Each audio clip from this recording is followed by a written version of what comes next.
nyo sa Baguio daw. Next bucket. Practice tayo. Let's go. Dinalupihan.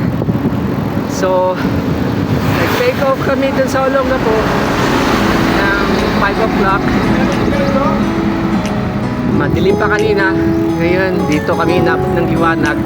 Dito pala kami sa Layak. Dumaan pala kami dito sa mga shortcut. Gumamit kami ng GPS para hindi makaiwas kami sa traffic, which is nakagaan naman. So hindi kami nahirapan sa biyahe papunta. Ito sa gilid naman, ito yung ikta-iktaryang palaisdaan ng Guagua. Ito yung riverbank kung saan maraming tilapia dito, bangus at saka yung mga ulang, yung mga sugpo. Kaya nag-enjoy din kami sa pag-ride namin dito dahil tanaw namin yung mga kapaligiran. Tsaka first time namin dumaan dito. Di siya gaanong matraffic. Dito pala sa Guagua, ito yung pangunahin nilang pangkabuhayan ng mga locals dito. Dahil dito nga meron silang riverbank na ikta-iktarya.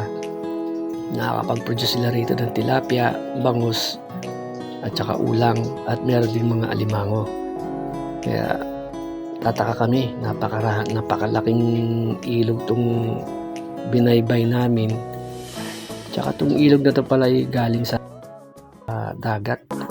Sa tabi nito, itong Guagua, sa likuran ng bundok nito, ito yung parte ng Bataan, kung saan yung Bataan, nandito yung karagatan. Dito kami sa ilalim ng expressway, Bulacan. Dami sasakyan sa taas.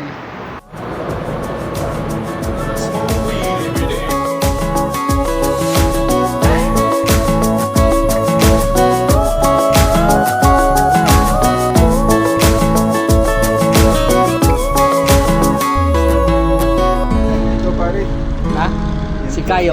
Tour guide na. Pathfinder. Pathfinder. Hindi Patman ah. Parang ganun. Pathfinder syempre. The Human Compass. Wow. Susunod na ba yan dito sa Galing na kami sa San Miguel, Bulacan. Pauwi na kami. Tagumpay na naman yung ride namin. Abot kami ng 100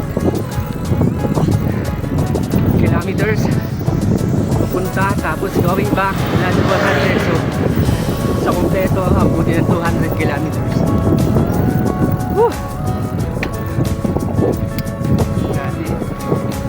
Time check tayo 2:15 ng hapon. Ang halitapat ay mainit. 180 lang. yung malaki, parang knife fish. Oo, malaki to. Knife fish. Lalaki pa yan. Yung pito ano sa kilo. Tama eh? Pito ano sa kilo. Lalaki oh. Mayroong ganito ka nag-take.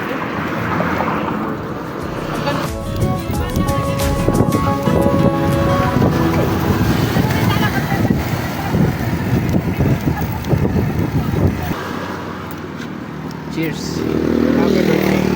Happy birthday. Mami muna yung mga tropa dito sa Mexico. SM San Fernando. You know.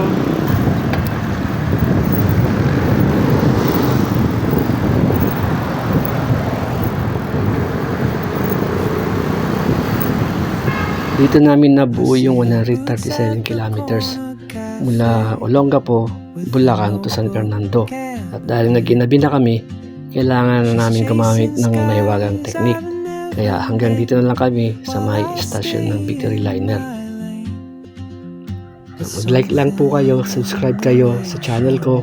Hanggang sa muli, paalam.